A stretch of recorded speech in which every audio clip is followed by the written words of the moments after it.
कटोरी ब्लाउज़ की कटिंग की वीडियो मैंने आपके साथ शेयर की है और आज मैं उसकी स्टिचिंग वीडियो आपके साथ शेयर करने वाली हूँ। तो ये देखिए फ्रेंड्स, वही कपड़ा है जो मैं कट करके दिखाई थी आपको वीडियो में। तो ये मैन फैब्रिक पर मैं अस्तर को चिपका लूँगी सभी पार्ट को रखते हुए। और सबसे पहले स्टार्ट मैं कटोरी के पार्ट से कर रही हूँ और इस पे हम अस्तर से थोड़ा सा जो मेन कपड़ा होता है उसको बढ़ाकर ही लेते हैं, क्योंकि अगर हम स्टिच करते समय हमारा कपड़ा इधर उधर खसक जाता है तो कपड़ा छोटा ना पड़े, इसके लिए हमें जो मेन फैब्रिक होता है उसको एक्स्ट्रा ही कटिंग करना होता है। तो ये देखिए मैंने कटोरी का पार्ट पहले स्टिच किया और सभी कपड़ों में मैंने एक्स्ट्रा ही कपड़ा रखा है ताकि मुझे कहीं से भी छोटा बड़ा ना हो, खिंचाए ना कपड़ा।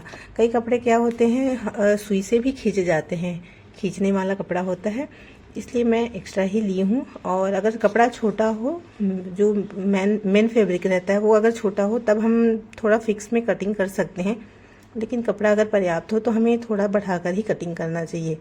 तो कटोरी का पार्ट स्टिच करने के बाद मैं ये साइड का पार्ट स्टिच कर लेती हूँ। साइड के पार्ट को मैं अस्तर के साथ चिपका लेती हूँ। तो ऐसे ही मैं सभी पार्ट को एक एक करके अस्तर के साथ चिपका लूँगी और सभी पार्ट को एक साथ चिपकाने के बाद मैं जो एक्स्ट्रा का कपड़ा रहेगा उसको कट कर दूँगी।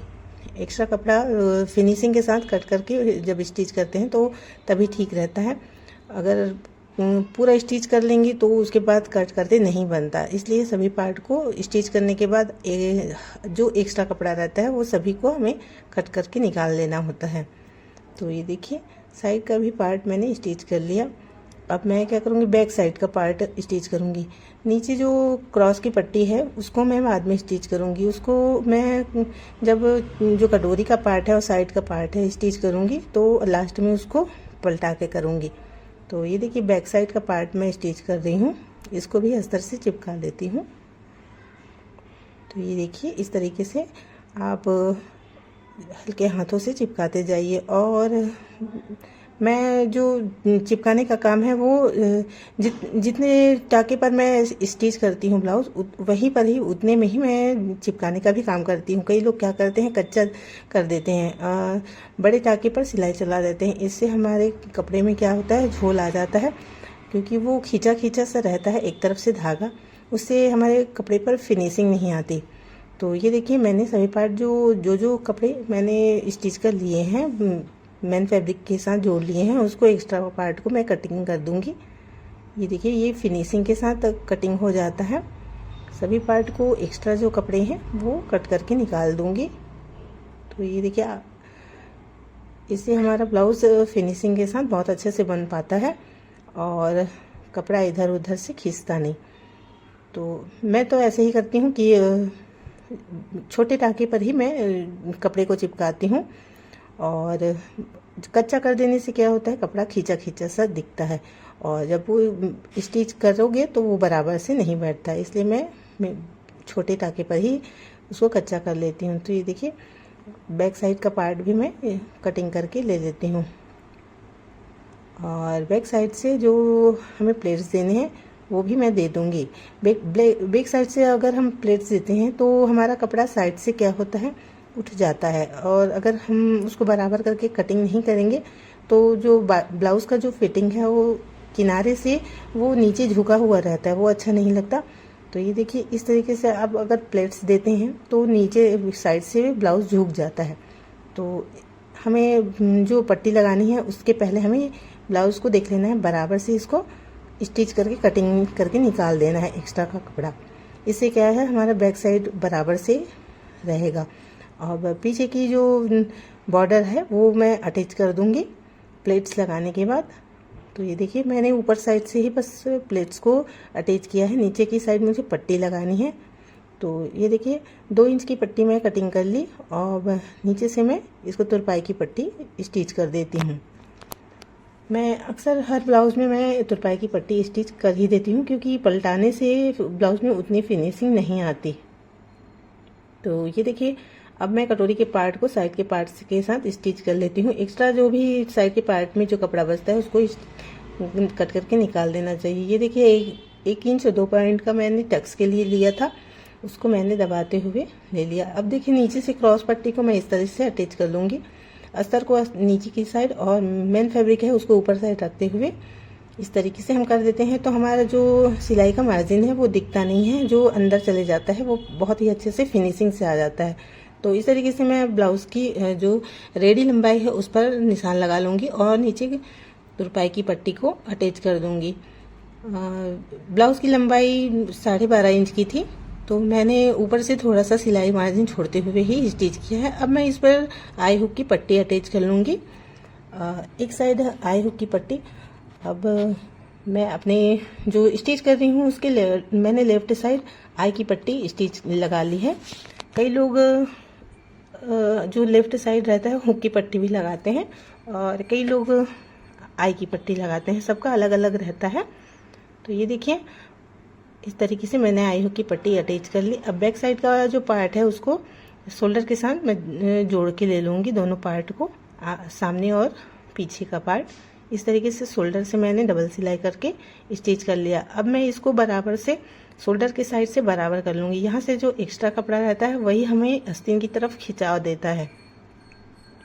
अगर हम इसको बराबर से कटिंग करके नहीं लेते हैं तो इससे हमारे आस्तीन में अच्छे से फिटिंग नहीं आती और वो हमारे बाजू से खिसकते रहता है। इसी के कारण शोल्डर गिरने का भी आधा चांसेस रहते हैं।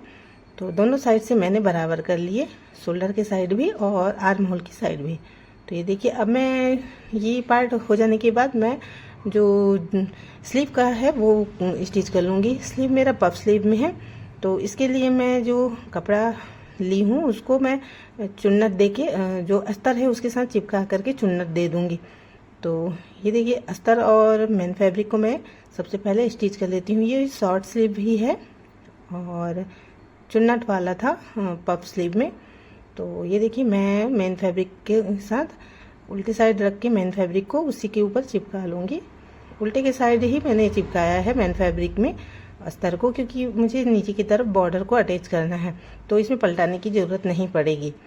बॉर्डर अगर अटैच करना रहता है तो हम डायरेक्ट मेन फैब्रिक पर पीछे की साइड करके अस्तर को चिपका सकते हैं। अगर हमें मोहरी की साइड कुछ भी नहीं लगाना रहता तो हम डायरेक्ट पलटा भी सकते हैं मोहरी की साइड, लेकिन इसमें मुझे बॉर्डर लगाना था तो मैं डायरेक्ट उल्टे साइड से स्टिच कर ली। तो ये देखिए इस तरीके से मैंने जो ब्लाउज़ का जो स्लीव का कपड़ा था उसको चुन्नट देते हुए इस तरीके से मैं स्टिच कर लूँगी। जहाँ से मैंने मार्किंग ली थी, जहाँ तक मुझे चुन्नट देना है वहाँ तक मैं निशान लगा लूँगी पहले और अपने साइड झुकाते हुए मैं ये चुन्नट दूँगी। ये दोनों साइड का चुन्नट अपोजिट रहेगा।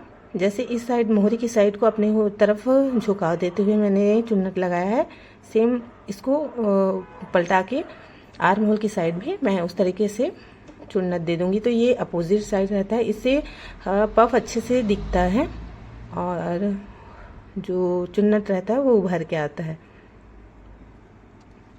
तो ये देखिए इस तरीके से मैंने ब्लाउज़ को रेडी कर लिया। अब मैं बॉर्डर को अटैच करूँगी। बॉर्डर दोनों ही स्लीव के लिए था, तो दो हिस्से में कर लिया मैंने।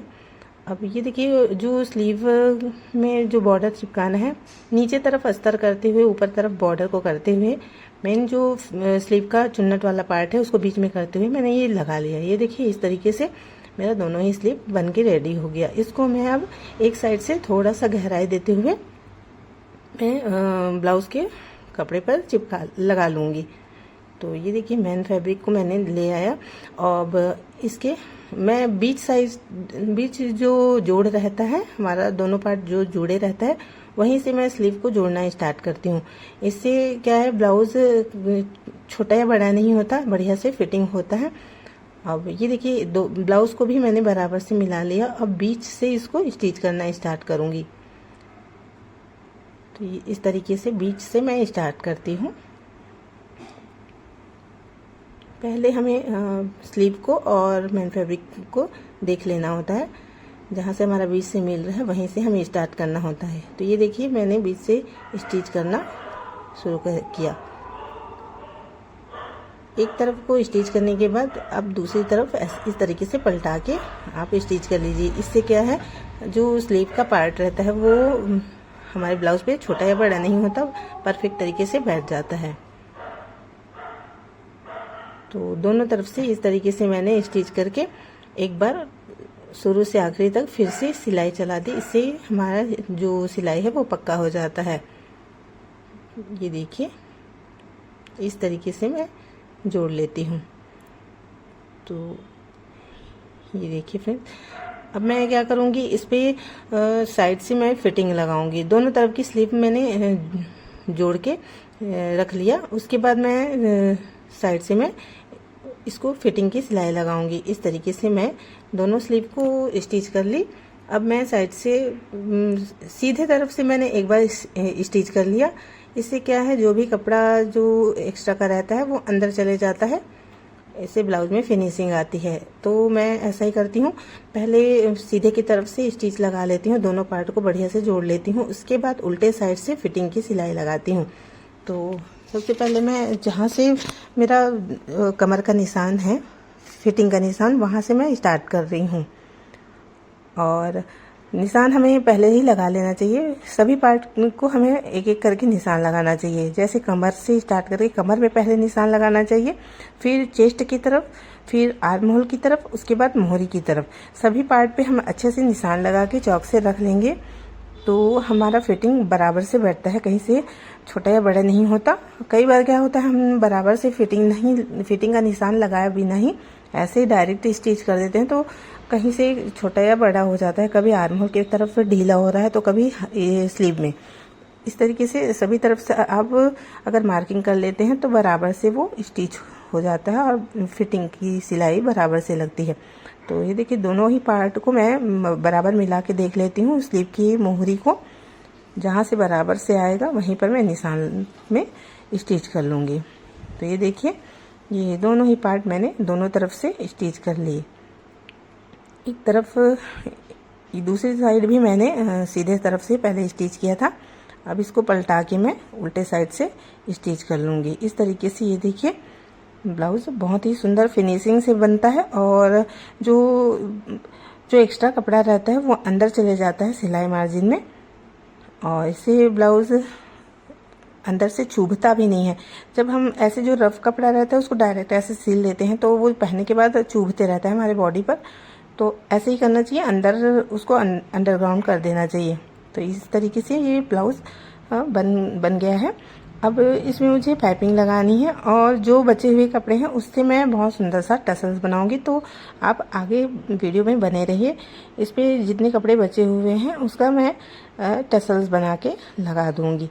जब एक्स्ट्रा का कपड़ा बचे रहता है तो हमें टसल्स बनाने में कोई परेशानी नहीं होती। जिस कपड़े में कपड़ा थोड़ा एक्स्ट्रा नहीं बचता उस पर हमें टसल्स बनाने में परेशानी होती है।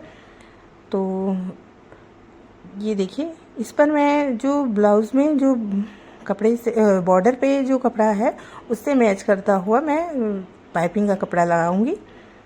इससे ब्लाउज़ का लुक और ज़्यादा बढ़ जाता है। अगर आप कुछ बॉर्डर से या फिर जो सीक्वेंस उसमें दिया रहता है उससे मैचिंग का आप अगर पाइपिंग लगाते हैं तो वो बहुत ही उभर कर आता है ब्लाउज़ में, और पाइपिंग से ब्लाउज़ की जो सुंदरता है वो और भी बढ़ जाता है। तो ये देखिए, मैं पाइपिंग को अटैच कर लेती हूँ। इस तरीके से मैं पाइपिंग को लगा लेती हूँ और पाइपिंग को मैं डबल फुट से ही लगा रही हूँ। मशीन को अगर आप अच्छे से सेट कर दिए रहेंगे तो डबल साइड फुट से भी डोरी पाइपिंग अच्छे से लग जाता है। या फिर अगर आप बिगिनर हैं तो वन साइड फुट से लगा कर देखिए, उससे काफ़ी अच्छे से बन जाता है और कोई भी परेशानी नहीं होती। और अगर आपको आदत हो गई है तो आप डबल साइड फुट से भी डोरी पाइपिंग अच्छे से लगा सकते हैं। इससे ब्लाउज में बहुत अच्छी फिनिशिंग आती है और ब्लाउज कंधे से बढ़िया से पकड़ के रखता है। तो ये देखिए, मैं सभी तरफ से पाइपिंग को अच्छे से अटैच कर लूँगी।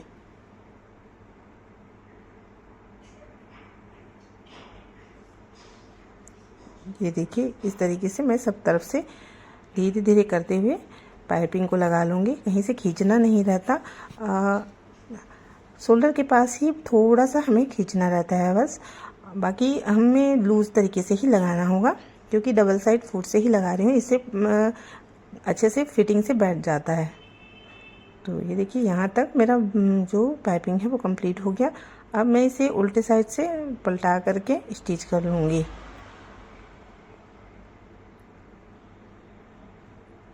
जी देखिए, इस तरीके से आप क्या करें, हल्का सा डोरी को खींच के, जो 1 से 1.5 इंच डोरी आप खींच देंगे तो जो पाइपिंग है वो उठा उठा सा नहीं रहेगा, वो परफेक्ट तरीके से बैठ जाएगा।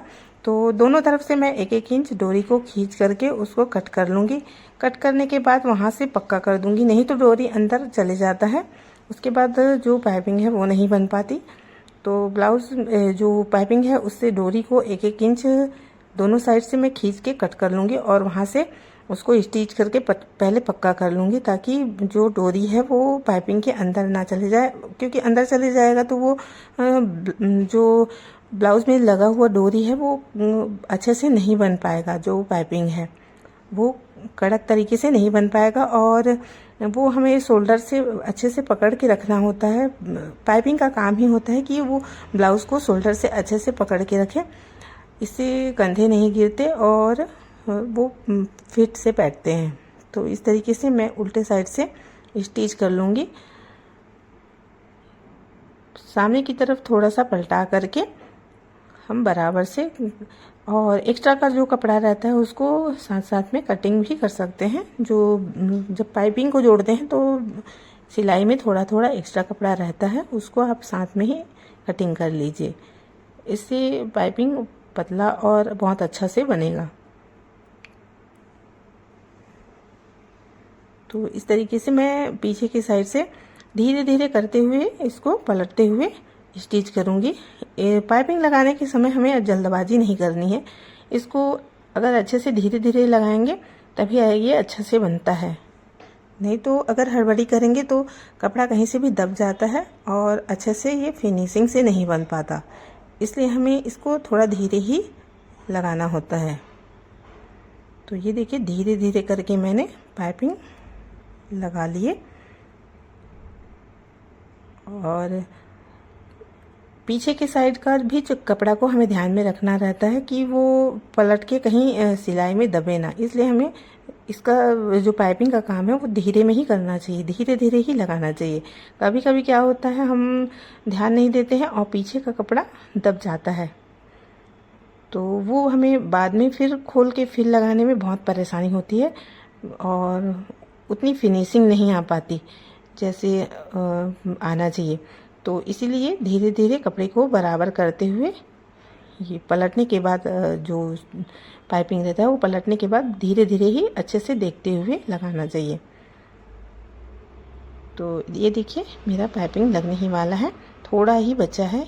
इस तरीके से मैं हल्का हल्का पलटाते हुए इसको उल्टे की साइड से स्टिच कर रही हूँ।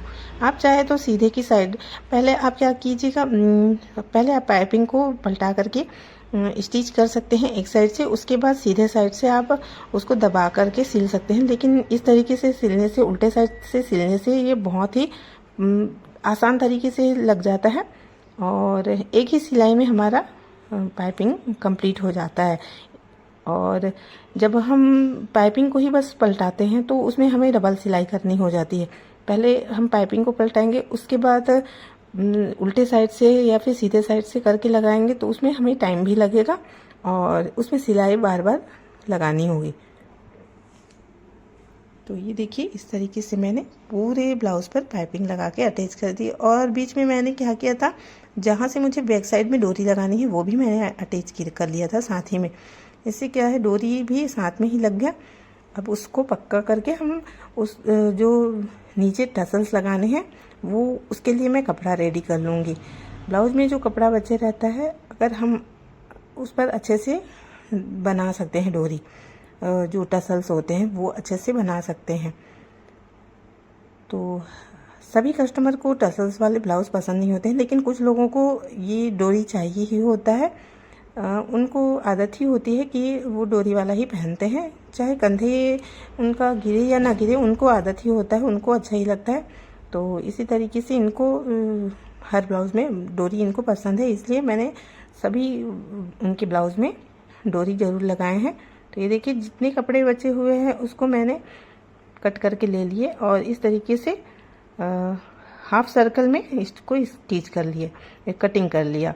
कटिंग करने के बाद हम दो पार्ट को उल्टे साइड से सीधे को सीधे साइड से मिला देंगे और उल्टे साइड से हमें स्टिच करके, ये देखिए गोलाई में, ये आधा गोलाई में है, तो इस तरीके से सभी पार्ट को स्टिच कर लेंगे। उसके बाद इसको पलटा लेंगे। पलटाने के बाद ये बहुत अच्छे से जो लटकन है वो बन जाता है। तो एक ब्लाउज में 3-4 लटकन मैं लगा दूंगी। जितने कपड़े बचे हुए हैं उसके टुकड़े करके मैंने ये लटकन लगा दी है। इससे ब्लाउज में थोड़ा लुक बढ़ जाएगा और कस्टमर को, जिनको लटकन वाले ब्लाउज पसंद है, उनको अच्छा भी लगता है। अगर हम अपने से कुछ अच्छा करके दे देते हैं तो उनको भी लगता है। तो उन्होंने ऐसे लटकन लगाने के लिए मुझे नहीं कहा था, लेकिन अगर कपड़ा बचता है तो मैं अपने से जिनको पसंद रहता है उनके ब्लाउज में लगा ही देती हूँ। तो ये देखिए इस तरीके से मैंने सभी पार्ट स्टिच कर लिए। अब एक साइड से मैंने जहाँ से डोरी में लगाने हैं उस तरीके से कट कर लिए हैं। तो अब मैं बताती हूँ डोरी में किस तरीके से लगाने हैं। डोरी के ऊपर साइड में हमें इस तरीके से रखना है और एक साइड से कपड़े को दबाते हुए सभी टसल्स को स्टिच कर लेना है। तो ये बनने के बाद बहुत ही सुंदर लगता है। छोटी छोटी चीज़ों से ब्लाउज में बहुत सारी सुंदरताएं बढ़ जाती है। तो हमें थोड़ी थोड़ी चीज़ों से हमें क्रिएटिविटी करके जो हम अपने सिलाई में कुछ ना कुछ इम्प्रूव कर सकते हैं और थोड़ी थोड़ी चीज़ों से ही हमारी सिलाई में फिनिशिंग भी आती है और हम कुछ अच्छा बना पाते हैं। तो अगर हम बिना बोले कस्टमर के पसंद के अनुसार कोई चीज़ करके देते हैं तो उनको भी अच्छा लगता है और वो कस्टमर हमारे पास डबल ज़रूर आते हैं, क्योंकि उनको ये चीज़ बोलना नहीं पड़ता कि ऐसा करके दीजिए। तो ये देखिए सभी टसल्स मैंने लगा लिया और ये ब्लाउज़ बनकर रेडी हो गया। ये देखिए इसका जो स्लीव है बहुत सुंदर बन के रेडी हुआ है और इसका जो कटोरी का कटिंग है वो डायरेक्ट